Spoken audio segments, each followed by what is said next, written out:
Hi everyone, welcome back to 365 Explained. And this week we're going to be talking about Copilot, specifically M365 Copilot.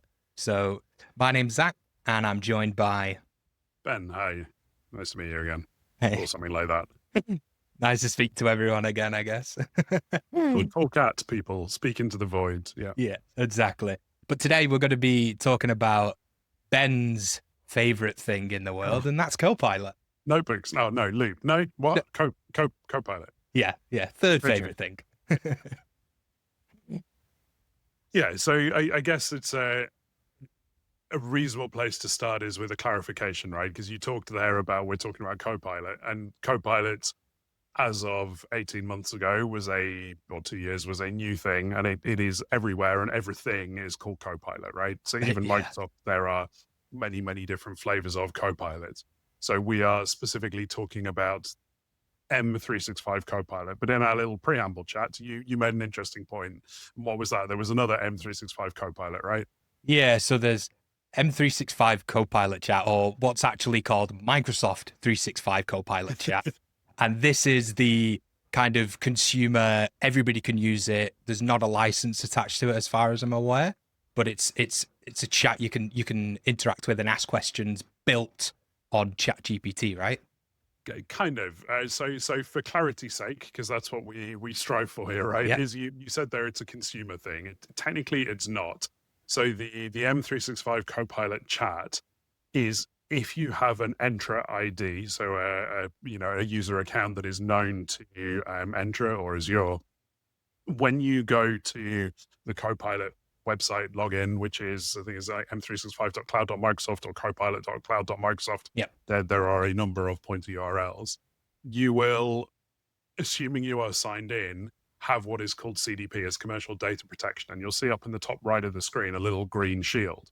That means that you are, unlike the consumer versions of Copilot, because there is a consumer version of Copilot just called Copilot, unlike ChatGPT, and I believe the same applies to Claude and Anthropic and the various other ones, Grok, etc.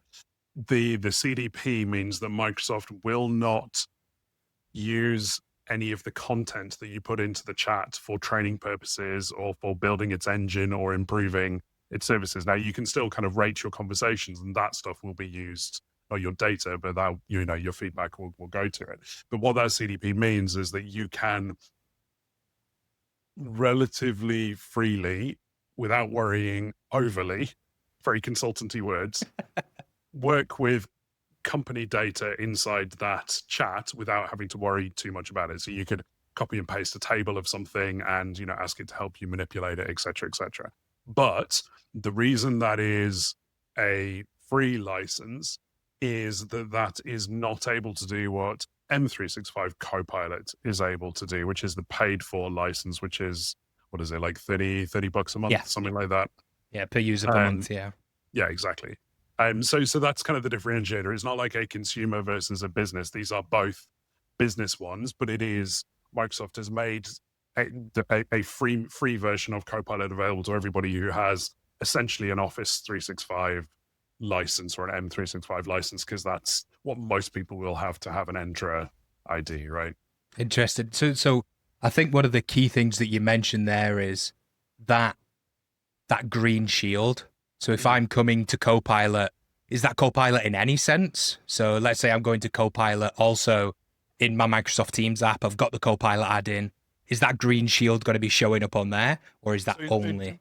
as long as you are signed in with an Entra ID, you should always see that little green shield up in the top kind of portion of where you're interacting with Copilot. But you make kind of a good point that leads me onto a sideways tangent, right? Is that even when we're talking about, if we now talk about the paid for license, the M365 Copilot license, the differentiator there is that that can interact and work with your business data without you copying and pasting that in and out or dealing with it. Because, as much as I said, you can do that relatively freely, that's a pain to work that way, right? You want to be Yeah. able to, summarize my emails or tell me Teams messages that I've missed or all that good stuff. That is the license version. So that allows you to do what's called grounding through the Microsoft Graph. And the Microsoft Graph is what gates all of the access to the information about you as a user. So kind of the central point of that is your identity, and off your identity comes the security permissions, the groups you're in, the teams you're in, your mailbox, your SharePoint sites, all of your documents, all of that kind of fun stuff. That is where the M365 Copilot kind of shines, is it allows you to interact with that. But when we're talking about Copilot, even Copilot for M365 or M365 Copilot, the 4 slips in there because that's what the licensing used to be. The licensing nomenclature used to be that it was like Copilot 4 or something for Copilot was kind of a paid license. It's now just M365 Copilot. But you expose that in different apps, right? Which their non-paid for one doesn't do. So you can access that through Teams, through the website, inside Word, inside Outlook, inside Loop, inside PowerPoint, inside Excel, any others. I think you mentioned them all there. The main Office apps, right? But when you're working with them in those different contexts, kind of the way I explain it is they're like different personalities at this point in time.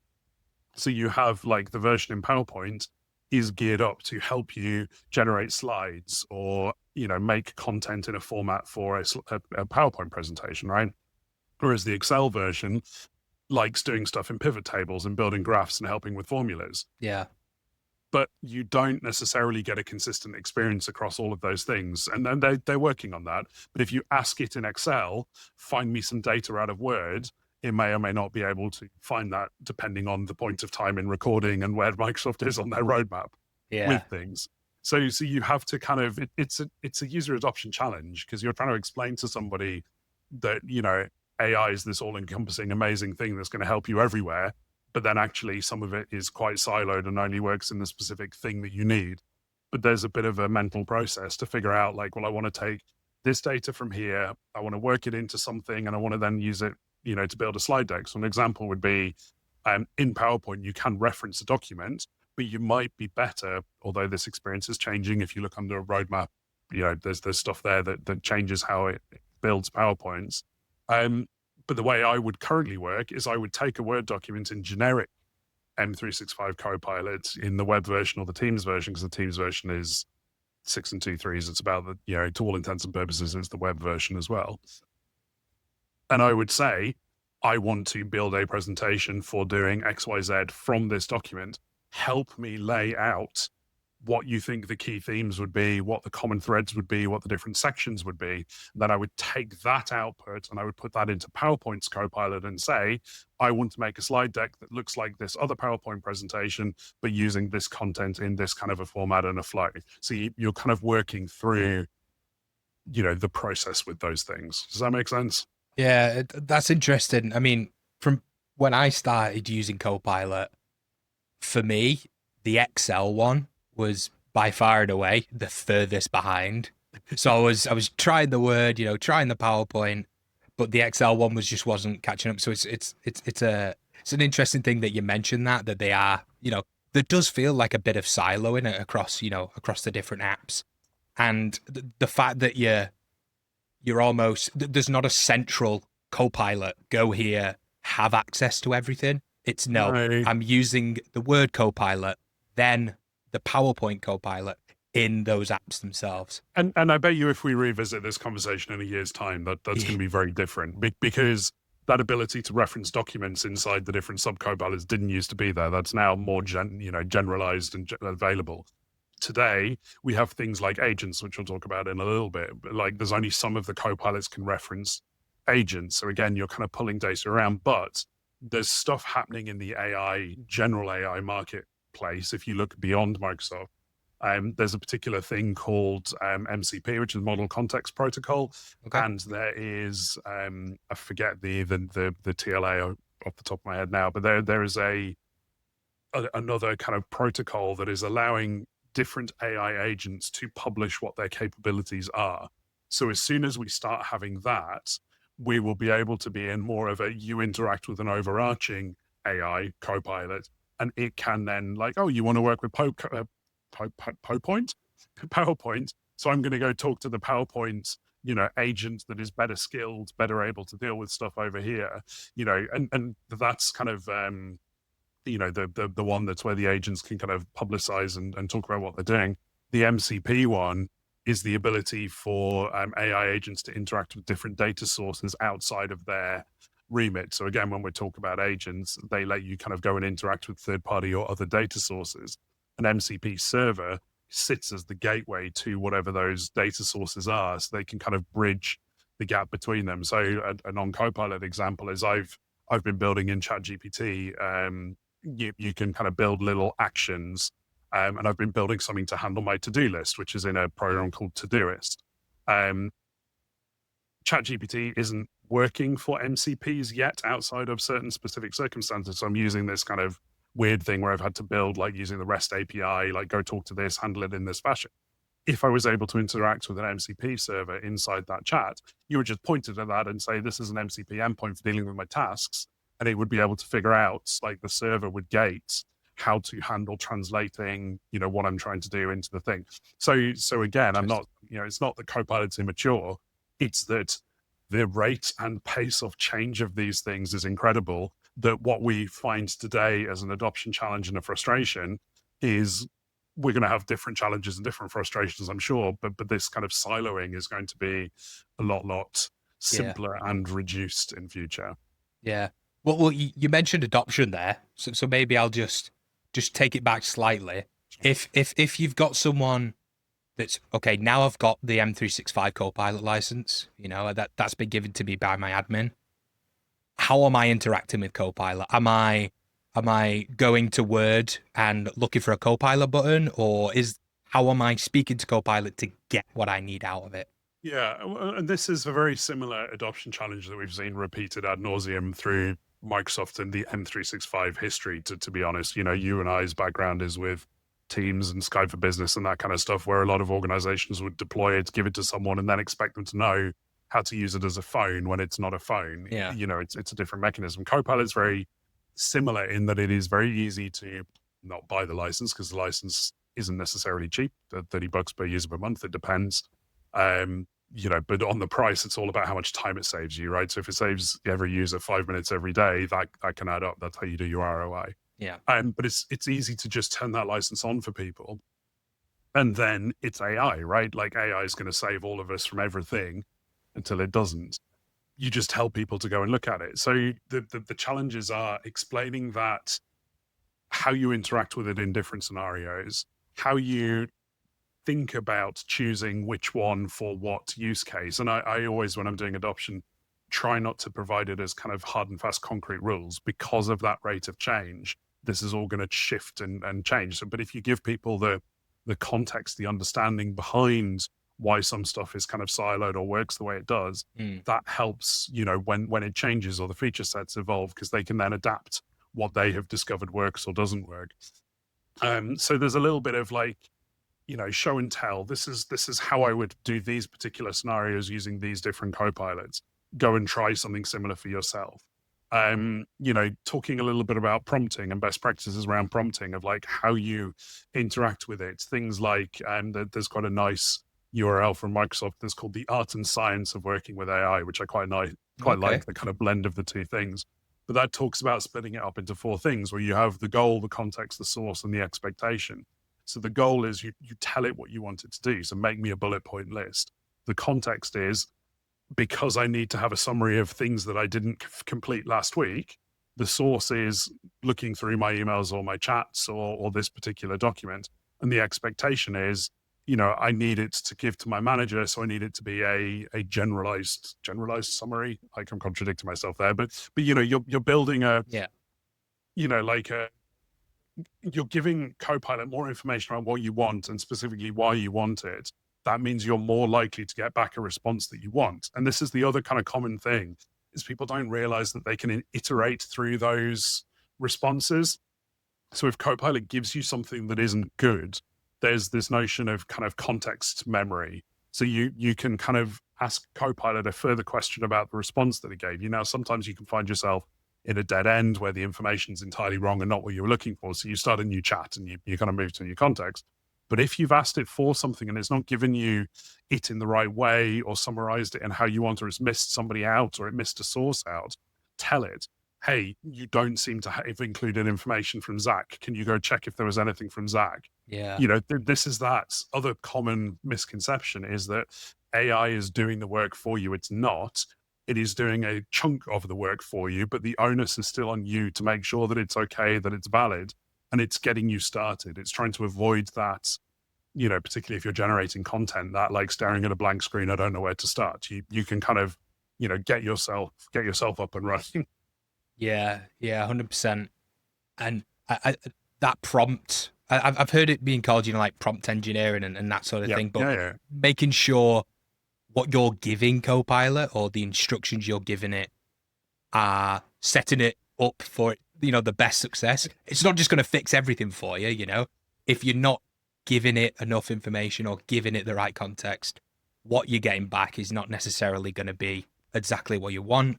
That's going to temper, like you said, your expectations and, Well, then people give up. They're like, well, exactly. you know, and you have to bear in mind that this is using the Chat GPT amongst other engines underneath, but they're tuned differently. Yeah. If you ask Chat GPT the same thing as you ask Copilot, you will get different responses because Microsoft at a system level have tuned them to respond in a different fashion to how to OpenAI have tuned GPT to respond. But this is back to that.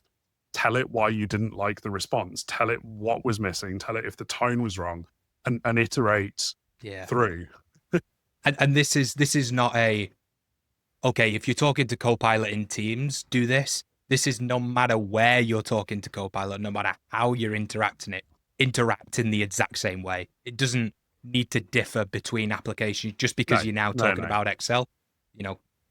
Do these same things throughout all of the interactions. This is maybe an interesting time to just talk about a couple of the new things that actually rolled out at a preview this week, which is memory and custom instructions. Like my tenant's got them, your tenant doesn't. Oh yeah.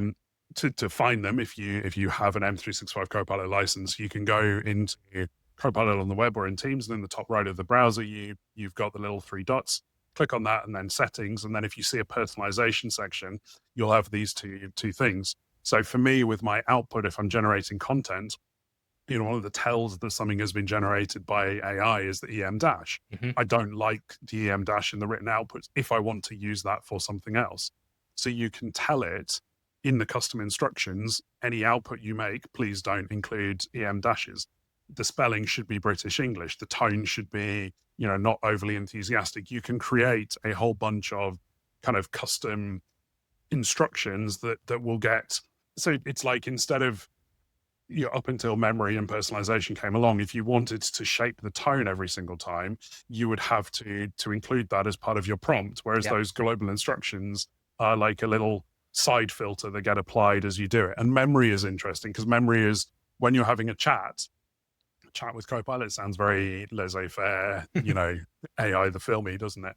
But when you're having a chat with it and you tell it like, I'm working on this particular project, or I'm doing this particular book, or I need this particular content for this particular thing, you'll now see like a little note saying my memory's been updated, and you can delete that if you don't want it to retain that. But again, it will use those little nuggets to mean that the different conversations you have with it across contexts and across, interactions will retain some of that information to help it better respond, and shape what you're doing, which is kind of cool. Yeah. You mentioned around Copilot, custom instructions. Yeah. Having that like globally set, but these are, personalized, right? These are, you go in there and you change them directly for you. This is not something that admins are setting from their global, so it's affecting everyone. It's you doing it. Exactly that. But if you are an enterprise with more than 5,000 Copilots, M365 Copilot seats, there is functionality coming where you can have corporate-wide custom instructions to inform the corporate tone, but obviously that's a very high bar as of today to hit that. And for everyone else, us lowly people with our 1 or 2 licenses and our test tenants, yes, it's personalized custom instructions that are for your user account that I don't believe are admin reportable at this point in time. Whether that would become a purview thing later, I don't know. I'm trying to track down where that gets stored. If being Microsoft, it's either going to get stored inside your mailbox in a hidden folder, or my money is actually on that it's in a SharePoint embedded site. Because when you're using Copilot notebooks and other Copilot pages and that kind of stuff. There's a SharePoint embedded site that we've talked about previously where that stuff gets written to. But at the moment, no, it is just surfaced inside your Copilot experience for your user account. Okay. Well, let's take a little jump to, let's say we're in Teams now and we've got the Copilot add-in, in Teams, and we've clicked into there. Down the right-hand side, there's a section that I've noticed now called Agents, and there's a couple on there, Analyst and Researcher. Can you talk a little bit about those and what they're specifically used for? Yeah, so agents are the ability to have customized Copilots, and the customizations can be, again, through custom instructions for how it responds, but it can also be custom sources for where it pulls the information from. So with your generic M365 Copilot license, you have access to a light version of Copilot Studio, which is where you can build, as the name suggests, little mini versions of agents. And that can be pull this data from this website and answer questions about it. So a use case for that would be, we have a SharePoint site with a bunch of HR docs in it as PDFs. We can point an agent at that location and employees then can ask questions of that agent around what's my holiday entitlement, what's my sick leave process, what do I need to do? The challenge out of the box until recently was that the user has to have access to that folder to be able to view the documents themselves, for Copilot to be able to access it. But also the person has to have an M365 Copilot license to be able to interact with that. There is a model available where you can now do pay as you go. So someone without the full Copilot license can still interact with a custom agent that you have built, and it's kind of charged or billed on the number of requests to that custom agent. But you're starting to get more into the kind of full-featured, full-fat Copilot Studio versions of agents where you can entirely customize them. You can customize the data source. You can point it at stuff that the end user doesn't need to have access to be able to get to, which leads me on to the two agents you mentioned, which is the researcher and the analyst. They are third-party agents produced by Microsoft, which do what is called deep thinking. So again, if you're following along with OpenAI and ChatGPT, there is a mode you can put that into where by default, when you ask Copilot or GPT, a question, usually it will go and do some form of web request or query. It'll go search through the graph or the semantic index if it's inside your tenant, or make a call to the Bing API if it needs web content. It'll pull back those pages and it'll pass through the results. What the researcher and the analyst does is, analyst is designed to look at data, and researcher is designed to do a multi-step thinking lookup. So it will go, do your initial query, get back the responses. It'll read the responses, go and look for more information, pull them back, read through them, get more information, pull it back, read through them. So a conversation, a request to researcher usually is a two-part process. You say, again, remembering our 5 rules of prompting, like, hey, this is what I'm looking for. I've got, something I've got coming up for work is I need to write an explainer for SMTP email flows and how to troubleshoot it. So I know how SMTP works, but I'm a little bit rusty on DKIM and SPIF and what the current state of all those advanced anti-spam is. So my starting point is I'm going to go to Copilot Researcher and say, I need to write an explainer article that talks about the basics of mail flow, looking at MX records and anti-spam measures. Can you please provide me with the current state of the market for what these capabilities are? It will. So I've told it why, and I've told it what I want. It will do a very quick kind of think over that first request, and it will then give me a second kind of follow-up saying, usually something like, would you like that in a bulleted list? Would you like that as a report? What do you want to know about, is this related to Microsoft Exchange specifically, or is it related to broader internet servers? And you respond to that and say, use your best judgment. Yes, I want a report. I'd make sure you include Exchange, whatever. And it will then take about 5, 10, 15 minutes, depending on how much kind of data it has to chew through. And it will give you back a long form chunk of content that, again, the responsibility is on you to check it's okay. But another good thing that Copilot is really good at is it will contain reference notes, where it got the different bits of information from, what the sources were, whether they were internal, whether they were external, what it was that it used. So that's what the researcher agent is. And the analyst is that, but for data sources. So if you have a bunch of kind of structured or lightly structured or mildly unstructured data, like CSVs, Excels, like you can chuck it into analyst, and you need to be careful because AI does still make stuff up, and particularly around numbers and that kind of Yeah. thing. The analyst, in theory, you can say, help me spot some trends in this data, or help me make sense of this. I think it's to do with, disk storage increasing over time, but I can't narrow down the trend, or, these are the financials for a particular thing. Help me identify whatever. And again, it will kind of go through like, well, this one looks like it contains this data. This one looks like it contains similar data, but with different headings. So I'm going to like merge them together. This one looks like it's an address field, but it needs splitting out. You can see it kind of work through and process through that data. So those are what they were called Frontier in their code names. Those are what those Frontier agents are for researcher and analyst. And then we've got third-party agents. Mm-hmm. Do you want me to gibber on about third-party agents? Let's go for it. Yeah, we'll go for a little bit around the third-party agents, and then I guess not to steal your thunder, but you can go in and make your own, right? You can create your own agents as well to be part of this. And you do that two ways. You either do that inside the Copilot client, where like under agents there's a create an agent button, or you can actually do it from SharePoint. You can say in a SharePoint library, I want to make an agent that sources through this library, and then you can share them in different places to different people, subject to more qualifications than is worth diving into on this, on this podcast. But yeah, you can share them to other people, or you need to be full fat Copilot Studio, and there may or may not be additional costs and licensing and all that kind of jazz. And then I guess those featured ones, are they people working alongside, kind of like an app store almost, where people are saying, here's my agent for my Jira Cloud or Miro or something like that? Exactly that. And you need to be a little bit careful when you look in that Copilot app store. These are handled in the same way as Teams add-in apps are handled. Okay. You can restrict them, you can allow list or block list them, depending on whether they're first party, third party who publish them. But like Jira or Confluence or that kind of stuff, they have add-ins.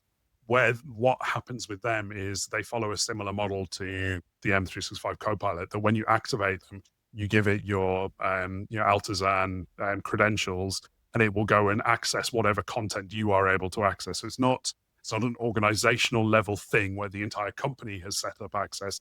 It is your user account with your account's context is making a query out to whatever that is. So an example of my work is we have a lot of Confluence boards, and some of them it's to do with like Intune integration. And I needed to understand that. Instead of going to Confluence and searching for it, I can ask a Copilot agent with a Confluence integration in it, help me understand what happens here. And it will give me back references to the different Confluence boards where I can then go and read in more detail around it.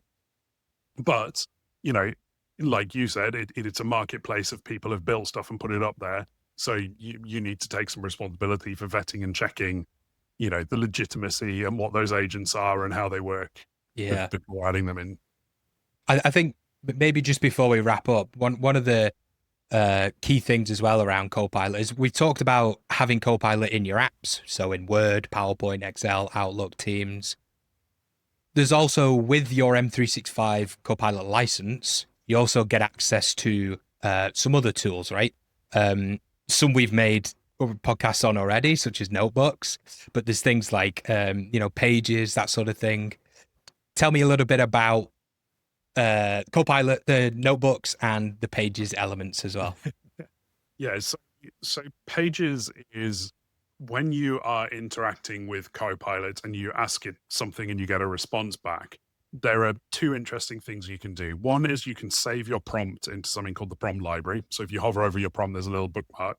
Mm-hmm. And back on the user adoption theme, that is a way that you can share prompts to other people in your organization, or you can kind of bookmark them for your future use. The other thing is, under the response you get back from Copilot will be a save this into Pages button. So that problem I talked about, having to copy and paste content and move it around between places to work with it.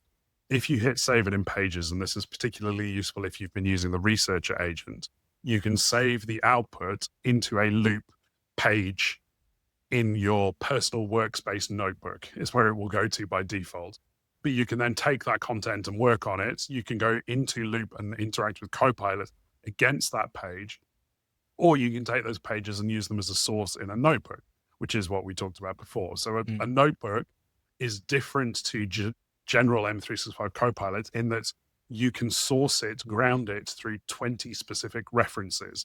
And those specific references can be Office documents, PDFs, or loop pages, and you give it custom instructions. So again, we talked before how I use this for, I'm an IT pro, I format stuff into LinkedIn posts in my sources.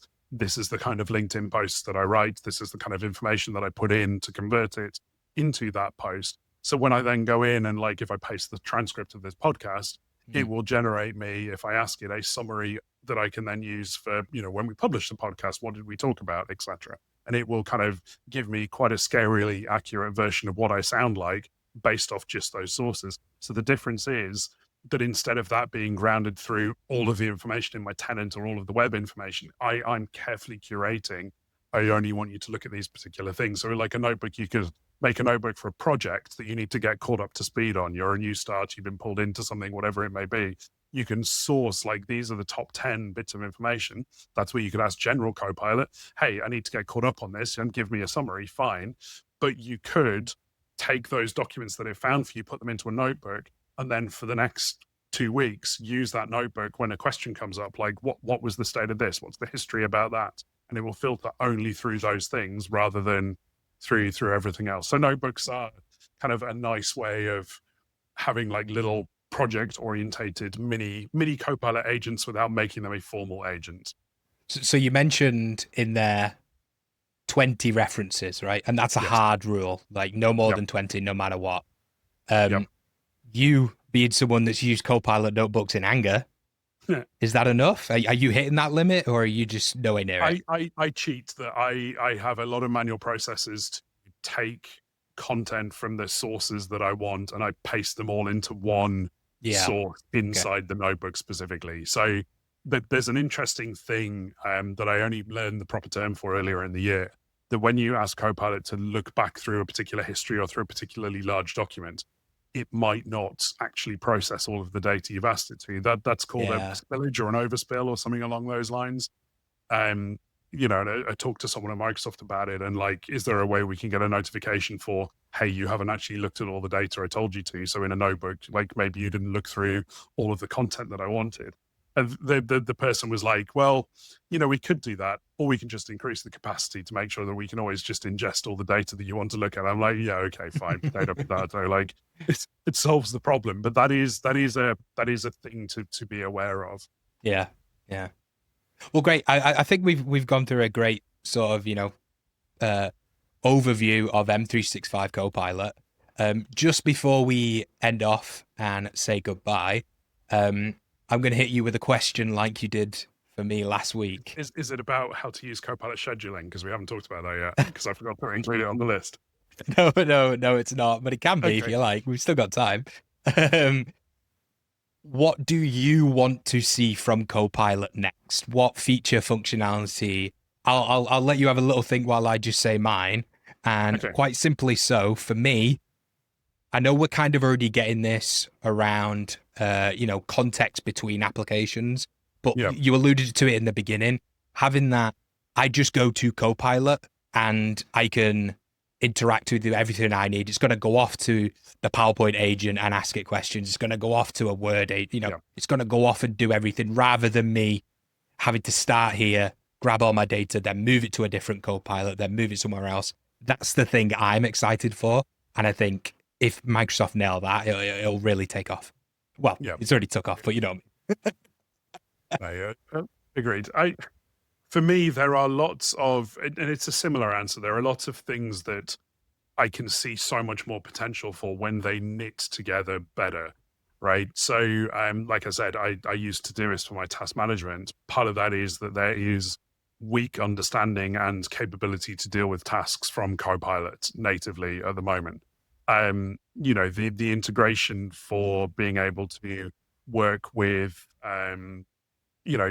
tasks and OneNote and that kind of stuff are they're not joined together in the way that I want. So an example of tying these things together that I can see happening at some point in the future is I did a bunch of researcher prompting for I want to figure out a personal productivity system that will help me streamline my working day. I need some capability for keeping reference material. I use OneNote for that. I need some capability of dealing with my to-do tasks, and I use this for that. I want a daily triage process, a weekly triage process, items that I'm keeping on top of and I'm waiting for, and someday items and all that kind of stuff. And I got back like a nice, like, this is how you can glue these things together. This is how you can do that. What I would have loved to have been able to do is then take some of that and turning it into a personalization instructions for when I'm dealing with something. This is how I want you to approach it if it's a task. I want to be able to then talk to Copilot and say, like, oh, hey, I've got an item on my to-do list, like triage my daily to-do list, which I do at the moment with ChatGPT. And it will make suggestions for this should go into this project. This should be tagged with this date. You think you're going to do this week, whatever. This is a reference item. And I would like it to then be able to say, do you want me to retrieve the source of that reference item? And do you want me to put that into OneNote? But in OneNote, I think it should go into this notebook in this section. It's like, it's that knitting everything together. We've got this bit can do this bit over here. We've got this bit can do this bit over here. We've got this bit does this bit over here. But I am the conductor still joining it all together. I would like to get to that point of, please in the name, that it's a Copilot working with me for all of these things. And I'm still pulling the strings, hopefully, and the threads to knit it all together. But that being able to kind of flow better across all of those pieces, and use scheduled tasks, which we didn't talk about. Well, scheduled prompts. Thank you very much for your time, Ben. I mean, we've had a great whirlwind tour on M365 Copilot. I honestly think we could probably do another episode on M365 Copilot. I'm very impressed we managed to do all of this through the medium of jazz hands and audio only. Yeah, very, very true. Very true. Well, if you are watching us on YouTube, please hit subscribe and look out for our next episode, which may be on prompt scheduler. I don't know. Comment. We need a first comment. We haven't had any comments yet because we're two lonely people talking at our screen. So give us a comment, someone. Yeah, someone, please. What are we on YouTube? What are we called? 365 Explained on YouTube and 365 Explained on your favorite podcasting service. Hey, this is the number 151st podcast in the technology sector for Ireland. Yes. Some automated service merrily emailed me yesterday. So, Yes. Come on, top 100. That's what we're going for. The only way is down. No, sideways, up. Up. The only way is up. Well, thank you very much. Thanks everybody for watching, and we'll see you next time. Cheers. All right. Bye. Thanks, Zach. Catch you next time. Bye.